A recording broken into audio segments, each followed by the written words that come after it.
Hi, and welcome to the first monthly melt of 2021. I'm Tim, he's Doug. Let's get into some news. Yes, I'll start with the news then. Yep. So for my news this month, I have from Casual Game Revolution. They're the publishers of Casual Game Insider magazine, and they're requesting the public to come and vote on the casual game of the year. Is what they're casual game of 2020. Yeah. And the three games that are up for casual game of 2020 include My City, Okay. Calico, Okay. and Back to the Future: Back in Time. I think that's the better of the Back to the Future games that came out last year. Apparently, They all sound like fantastic games, ones that we haven't played because they're popular. yeah. Calico has had a lot of good feedback. That's dealing with cats. The Back to the Future, Back in Time. That one, I believe, is available at Walmart or Target, One of the two. and it became very popular. They say it does time travel the best. Previous award winners in this include Sagrada, which is one of our favorite games. Yep. Welcome to, Yep. which we love, and Point Salad, which we also enjoy. Yeah, I'm surprised to see that My City's on the list, considering that's a legacy game. I wouldn't think casual legacy. Yeah, but judging did end January 24th, so a couple days ago. So I'm interested to see which of those three games wins the best casual game of 2020. And that's my news story for this month. My news story is deals with Hasbro, who owns the license to the game Risk. They are in talks with several different media, like they didn't say which TV outlets or streaming service, but they are looking to get Risk as a show on some sort of platform, which has received mixed feedback. If people want to see a Risk TV show, Risk the game doesn't really have a plot to begin with besides basic world domination. That Colonel Mustard did it in a study with a candlestick. Honestly, I think Risk the TV show would be fun as long as throughout the series people keep referencing like, hey, Australia is building up a small army, and no one cares about them until the end of the series, where Australia just wins. But I'm pretty sure this has been done before with Angela Lansbury. All movies about world dominations are. Or no, I guess that would be Clue. I'm Yes. thinking Clue. I don't This know why is I'm thinking Risk. Yeah. I mean, like, there could be a Colonel Muster in the movie in the show Risk. Yeah, I don't know why I was thinking Clue in this. So yeah, Risk. Yeah, I mean, they made Battleship into a movie. They made Clue into a movie. Why Yeah. not have a Risk TV show? Yeah. So I mean, it'll be interesting. I think Each episode could be like 8 hours, and I think with a lack of a plot in the game benefits the TV thing because people are like, oh, you don't have to stay true to the board game. yeah. Well, they didn't with the Battleship movie. Well, I'm sure there's versions of Battleship the game where you can get aliens. Wouldn't that be Alien Battleship the game? Yeah. Somebody needs to make that. Yeah. Combine aliens and battleships and That you have to talk to Hasbro since they own the licensing rights to aliens or to Battleship. Battleship. They probably own the rights to aliens as well. Yeah, who owns aliens? I'm not sure. I'll have to look. Well, no, I was gonna say The people who made legendary. Encounters. Yeah, but that's Upper Deck, Yeah. right? Yeah. So maybe they own. Cryptozoic. Yeah. One of those. So maybe they own the rights to aliens. So yeah, that was my news story for the month of January. So be on the lookout for more news about who won Casual Game of the Year, and maybe Risk, the TV show, coming to your local probably phone that you'll be watching TV on, knowing our viewers. Next up, we'll do our Kickstarter for the month of January, and I'll let you go first with your Kickstarter. I'm not stopping. No, keep going. We're doing well. I'm not editing this out. Yours? So- Do you know? So I was just gonna pull it up. Okay, well, I'll start while you're pulling that up. His is the button. So I'll just go. Mine is Button Shy, who they do pocket games, Okay. and they or wallet games, as you can see on the screen. We have a few of them. One of their games, Sprawlopolis, is actually in my top 15 for sure. I remember if it's in my top 10. Mhm. I believe it is. So what they're doing is they're reprinting some of their games, and the way that their Kickstarter is working is you actually just purchase a certain number of games. So the bottom pledge is for one game, the next pledge is for two, and so forth. Because as they're reaching stretch goals, they're releasing more and more of the wallet games to be reprinted. This Arcane Bakery Clash, I think this is one I'd like to get. And there's another one. It's like Skyscraper or Skyscraper, I think. Skyfall is a Bond movie. Yeah. Where it looks like you're trying to build the highest skyscraper. Mhm. I enjoy the Button Shy games. Mhm. Just they're nice little games. Guys that work for that company, every time we go to PAX Unplugged, I always end up buying 2 or 3. Yeah. Because they're reasonably priced. They're reasonably priced, and the guys there are just super nice. They'll stand and talk with you for as long as you want. So Yeah, the only thing I didn't notice on that Kickstarter is hopefully maybe it'll be an add-on you can purchase is they used to have a game hauler, a little tiny bag they could put all your wallet games in because Yeah. we have about 12 now and they just kind of go all over the place. It'd be nice to have them in one location. yeah, and two of the ones that they're reprinting we do already own with Seasons of the Rice Yeah. and Why I Otter, which they're fun games. Again, they're the wallet size games, so there's not a lot of depth. Well, some of them are. Some of them are Sprawlopolises, Circle the Wagons. So there are some ones with depth, but Wire Otter is not a depth one. No. But it is a lot of fun. Yeah, I think out of all the games we ever got from that, I think we only received one dud. That was the Super Fighting Championship game. The wrestling one. Yeah. Well, and I think that was more so the rules. Yeah, I think it's We had trying to to house rule some things because it's trying to do too much, I think. there wasn't a lot in the rules of the game. But we also played another wrestling game like that was very similar at Gen Con the other year. And it just didn't work either. I think wrestling is very hard to pull off in just a card-based game. Yeah. Other than I am hearing though this WWE Royal Rumble game is a lot of fun. I watched a playthrough on another channel, and they seem to have a lot of fun with it. So wrestling with a limited card set, I think is tough. And the rules weren't written well. But every other game I think's been good. Mint Julep though is one that you and I can't agree on because for some reason you think in a horse race that the horses run backwards. Sometimes they do. Bad horses perform poorly. So, but Circle the Wagons is excellent from them, and Sprawlopolis, like I said, is just incredible. Their Pope game is fun.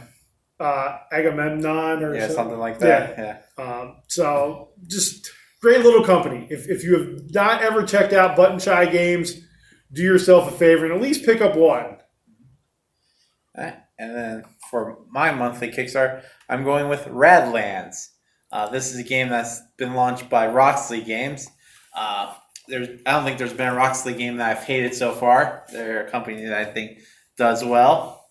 They do things like Santorini, Fusion, trying to think. They do 2 or 3 other ones. Arcane, they do. But yeah, Radlands. The best way to describe Radlands is it's from one of the creators of Magic, the Gathering, and well, not main creators. He was like a helper who made the game, and he wanted to make a collectible card game where you don't collect cards. Once you buy the game, that's it. It's financially all in one box. That's a lot like there's another one out there, and I just drew a blank. Millennium Blades. Okay. Where it's a collectible card game, but everything is in that box. Yeah. And he said, I like them, but there comes a point where it's just too financially much. In this one, instead of having mana or something else, this dystopian future, kind of like Mad Max, where your main resource is water. You spend water to, play cards. He wanted a very minimalistic style card, the creator of this game. So, very limited text on the card, but simple symbols to follow. They said it's a 2-player game, just like most of the games that Button Shy makes, which I appreciate. I think games that are specifically made for 2 players really thrive in a 2-player setting, because we'll play a lot of games that are made for 2 to 5 people, and you can tell that the game is always better with more than just 2. Yeah. So when games are made for just 2 players, those games really tend to shine on that fact very well. So I think this is a good game to check out. It runs until the first week of February. So check out that Kickstarter. And that is Radlands from Rock's League Game. Next up, we'll talk about a game we played here in the month of January. This game we played fairly early on in the month, probably the second week. And that is the ever-popular Tapestry. Yeah, we were late to the table on this, like most big games. Yeah, we'll only play the hottest new games 2 years out. But Tapestry was enjoyable, I thought. I'm not sure. I played another game very similar to it, and I'm trying to think of what it was. Another game similar to Tapestry. Do you mean in the aspect where you have multiple things you're doing, or that you're trying to build a grid? I think the trying to build. But yeah, so you had multiple things. If you go to the next slide here, you're trying to get your pieces out here on the bottom that you score, the points, or it's sort of like Everdale, because you don't finish your round at the same time. Correct. Because I finished the game before you did. Yeah, you finished 2 whole turns before me. Well, no, you had a whole nother thing. So that hurt because you got all that extra scoring. So I sort of, in some aspects, it has that Everdale feel. But I concentrated on getting out onto the board and the exploring and the military were what I focused on. Yeah. And I focused on the little city aspect where you're building your own little... Well, I would have done better, but I messed up my second time I built. Does have unique player powers for each player. Yeah. Which really changed the game. I mean, your player power was essentially stealing technology from me, which worked out well for you because I was generating technology while you weren't, so you could just take my technology. Well, that's because I had that. It was your ability. Yeah, it was on my player thing. Yeah, your special player ability. Which I think does lend itself to replayability when you have that. If it didn't have that, I think it'd just be a game where it would repeat over and over again. Yeah, I mean, there were lots of those different character trait cards. And I'd like to play it again because with the exploration part, I really now want to get to where you're getting to the outer space part of it to see if I could get there. Because I was almost there. My problem was I split too much between military and exploration. I needed to focus on the exploration part. Though I did finish the military track. Yep. Which would have been helpful, I think, if it wasn't a two-player game, because there wasn't really anybody for you to battle. Yeah. Because I wasn't building on the main Well, board. that with the exploration part, yeah.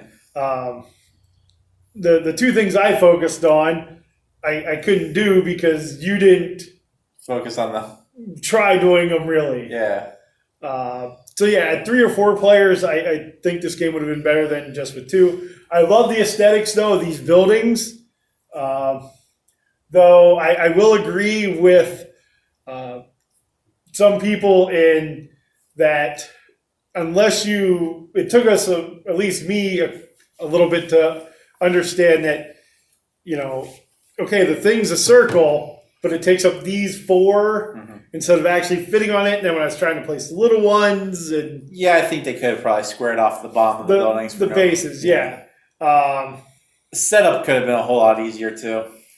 But I enjoyed it. I'd like to play it again with, Definitely more than 2. yeah, with at least 3 or 4. But it was enjoyable. So, like I said, I sort of equated it to Everdale because you are trying to build that engine to get things. Yeah. And it sort of had that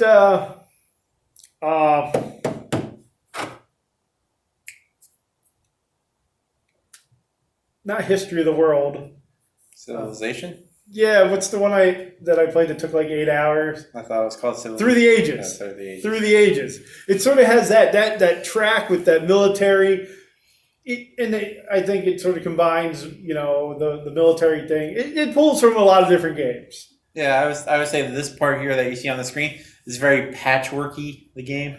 Yeah, because you do have to try to fill up your board. And you can't overlap things. Yeah, so... Though you can build outside the board. Yeah.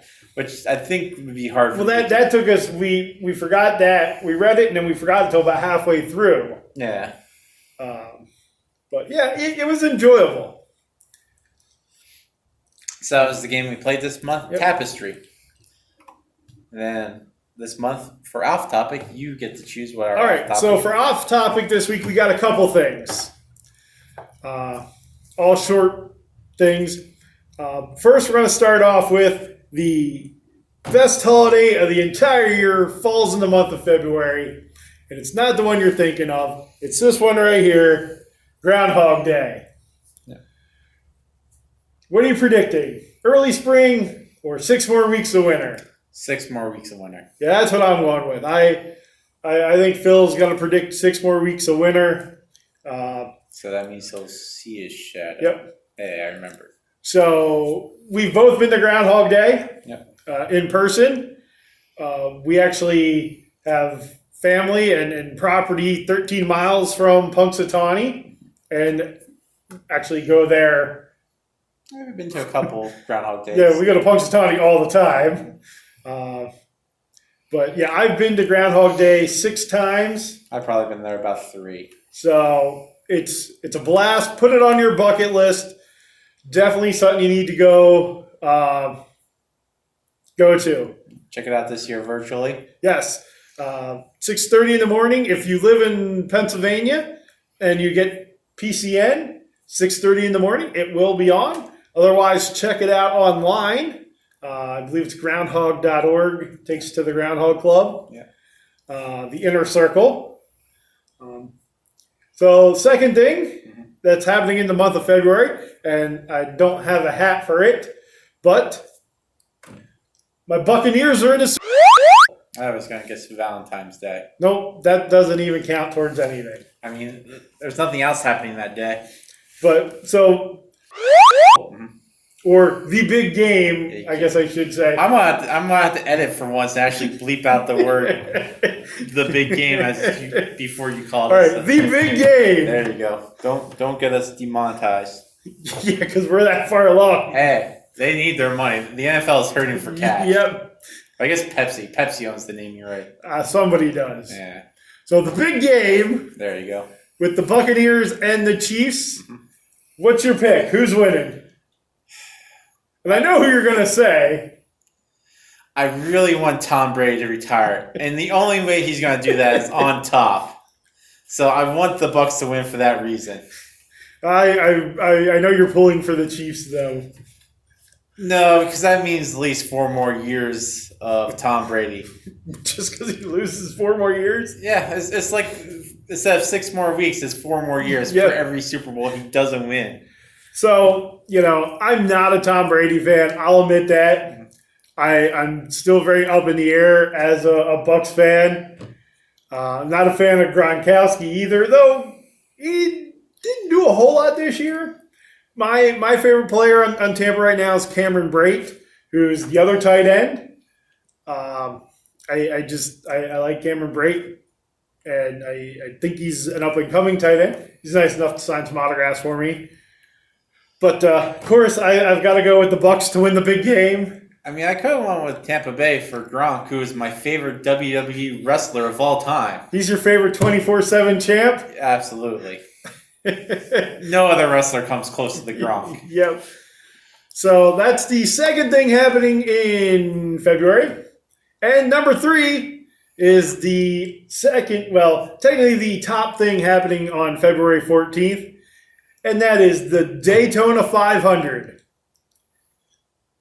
I'm a NASCAR fan through and through, probably my favorite sport. So who's your pick for the Daytona 500? Denny Hamlin. And you will not get a ride home with that pick.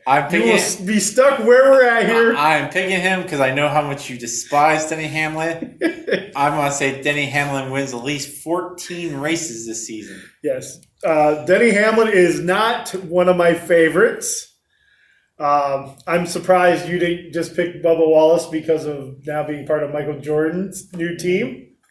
I do think that team will do okay this year. It's hard to start a new team. For me, I'd love to see somebody like Matt DiBenedetto break through. That's one of my favorite drivers. Matty D in the 21 car. Does well at super speedways, but man, Penske cars are hard to beat. I'd love to see Ryan Newman after last year's horrific crash where you thought, he was gone. Yeah. It'd be awesome for him to come back and win. I just don't think Roush has that horsepower. But if you got to tie me down to one guy,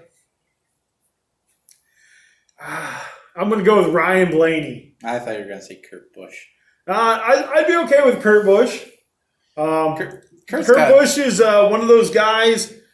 For me, when he was younger, I was not a Kurt Busch fan, mainly because my favorite driver when I was little was Jimmy Spencer, and Kurt Busch and Jimmy Spencer, threw down. But as he's gotten older, I've become okay with Kurt. Still not a big fan of Kyle. But no, I just think Ryan Blaney, the way he drives at Talladega, at other super speedways, he was right there. He was the guy pushing Ryan Newman at the end. So Ryan Blaney is going to be my pick. Even though I said, Matty D's my dark horse. And I'd even throw in Michael McDowell as a dark horse. That Front Row Motorsports team, they do really well at restrictor plate tracks. And we'll just see. But I'm excited. February's packed full of things for at least me, with Groundhog Day and the big game. Don't need you to bleep me out anymore. Yeah. I would prefer you swore instead of saying the football name redacted. It'll be like Jimmy Kimmel with the unnecessarily bleeping, which is hysterical. But so Groundhog Day, the big game, and the Daytona 500. February stacks up to be a great month, and hopefully a great month of board gaming for us. We'll try to mix some of that into there. We already have a game scheduled to play this Saturday. Viking 878. 878 Vikings. That was close. We're going to learn that game. Academy Games make some great games. I'd like to try a lot of their stuff. Not a big war game person, in that sense of what they do, but I'd like to try it to maybe get into. I don't know if historical miniature wargaming is where I want to go because it's expensive and very time consuming. But that is my goal this year, is to play one of those. Yeah. If Historicon happens, It'd be nice to go to that. that is in our backyard here. So, but we thank you for watching Monthly Melt. I know that this is the content you come for, the only place on the internet where you can see two men talk about sports while Lisa Frank Pegasus is behind them. Yeah. I mean, you're not going to... Well, you can probably find that on the internet several places. And if you do, leave it in a comment below where else you found it, because I would like to watch your video. Also in the comments, please leave a topic for off-topic for next month, and we might discuss your off-topic for off-topic. Off-topic. Yep. I didn't know how many times And you don't have to bleep that out. Yeah, I didn't know how many times I could say off-topic. But again, thank you for watching. Please do like and subscribe and leave comments. We're always looking for comments. Yep. And with that, Bye. we'll see you later.